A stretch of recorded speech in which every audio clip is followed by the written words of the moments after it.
ನಮಸ್ಕಾರ ಬಂಧುಗಳೇ, HP Kannada YouTube ಚಾನಲ್ಗೆ ನಿಮ್ಮೆಲ್ಲರಿಗೂ ಸ್ವಾಗತ. ಬಿಗ್ ಬಾಸ್ ಕನ್ನಡ ಸೀಸನ್ನ 11ನೇ ಸೀಸನ್ ಈಗಾಗಲೇ 3 ತಿಂಗಳು ಪೂರ್ಣಗೊಳಿಸಿದೆ. ಸದ್ಯ ದೊಡ್ಡ ಮನೆಯಲ್ಲಿ 9 ಮಂದಿ ಇದ್ದಾರೆ. ಫಿನಾಲೆಗೆ ದಿನಾಂಕ ಹತ್ತಿರವಾಗುತ್ತಲೇ ಇದೆ. ಸುದೀಪ್ ಕಡೆಯಿಂದ ಅಭಿಮಾನಿಗಳಿಗೆ ಸರ್ಪ್ರೈಸ್ ಸಿಕ್ಕಿದೆ. ಅವರು ಜಿ ಕನ್ನಡ ರಿಯಾಲಿಟಿ ಶೋಗೆ ಆಗಮಿಸಿದ್ದಾರೆ. ಕಿಚ್ಚ ಸುದೀಪ್ ಅವರು ಬಿಗ್ ಬಾಸ್ ಕನ್ನಡ ಸೀಸನ್ನ 11ರ ಹೋಸ್ಟ್ ಆಗಿದ್ದಾರೆ. ಅವರು ಯಶಸ್ವಿಯಾಗಿ ಈ ರಿಯಾಲಿಟಿ ಶೋನ ನಡೆಸಿಕೊಡುತ್ತಿದ್ದಾರೆ. ಇದು ಕೊನೆಯ ಸೀಸನ್ ಎಂದು ಅವರು ಹೇಳಿಕೊಂಡಿದ್ದಾರೆ. ಹೀಗಿರುವಾಗಲೇ ಸುದೀಪ್ ಅವರು ಅಭಿಮಾನಿಗಳಿಗೆ ಬಿಗ್ ಸರ್ಪ್ರೈಸ್ ಕೊಟ್ಟಿದ್ದಾರೆ.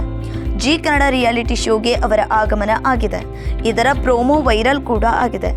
ಈ ಎಪಿಸೋಡ್ ನೋಡಲು ಫ್ಯಾನ್ಸ್ ಕಾತುರದಿಂದ ಕಾಯುತ್ತಿದ್ದಾರೆ. ಜಿ ಕನ್ನಡದಲ್ಲಿ ಸರಿಗಮಪ ಶೋ ಪ್ರಸಾರ ಕಾಣುತ್ತಿದೆ. ಇದು ಉತ್ತಮ TRP ಕೂಡ ಪಡೆದುಕೊಂಡಿದೆ. ಈ ರಿಯಾಲಿಟಿ ಶೋಗೆ ಸುದೀಪ್ ಆಗಮಿಸಿದ್ದಾರೆ. ಕೇವಲ ಅವರು ಮಾತ್ರವಲ್ಲ, ಅವರ ಪತ್ನಿ ಪ್ರಿಯಾ ಮತ್ತು ಮಗಳು ಸಾನ್ವಿ ಕೂಡ ವೇದಿಕೆ ಏರಿದ್ದಾರೆ. ಈ ವಾರಾಂತ್ಯದಲ್ಲಿ ಈ ಎಪಿಸೋಡ್ ಪ್ರಸಾರ ಕಾಣಲಿದೆ. ಮ್ಯಾಕ್ಸ್ ಯಶಸ್ಸು ಕಂಡಿದೆ. ಈ ಚಿತ್ರದ ಸ್ಯಾಟಲೈಟ್ ಹಕ್ಕನ್ನು ಖರೀದಿ ಮಾಡಿದ್ದು ಜಿ ಕನ್ನಡ. ಅವರು ವೇದಿಕೆ ಏರಲು ಇದು ಒಂದು ಕಾರಣ ಇರಬಹುದು. ಈ ವೇದಿಕೆ ಮೇಲೆ ಮ್ಯಾಕ್ಸ್ ಪ್ರಮೋಷನ್ ಕೂಡ ಮಾಡಲಾಗಿದೆ.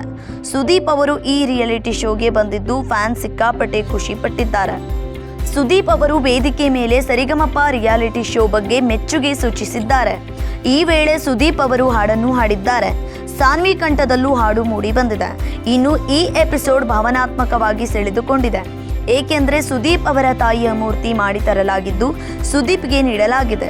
ಈ ವೇಳೆ ಸುದೀಪ್ ಭಾವುಕರಾಗಿದ್ದಾರೆ. ಸುದೀಪ್ ಅವರು ಇತ್ತೀಚೆಗಷ್ಟೇ ತಾಯಿಯನ್ನು ಕಳೆದುಕೊಂಡಿದ್ರು. ಈ ನೋವಿನಿಂದ ಅವರು ಹೊರಬಂದಿಲ್ಲ. ಅನೇಕ ವೇದಿಕೆ ಮೇಲೆ ಸುದೀಪ್ ಅವರು ತಾಯಿಯನ್ನು ನೆನಪಿಸಿಕೊಂಡಿದ್ದಾರೆ.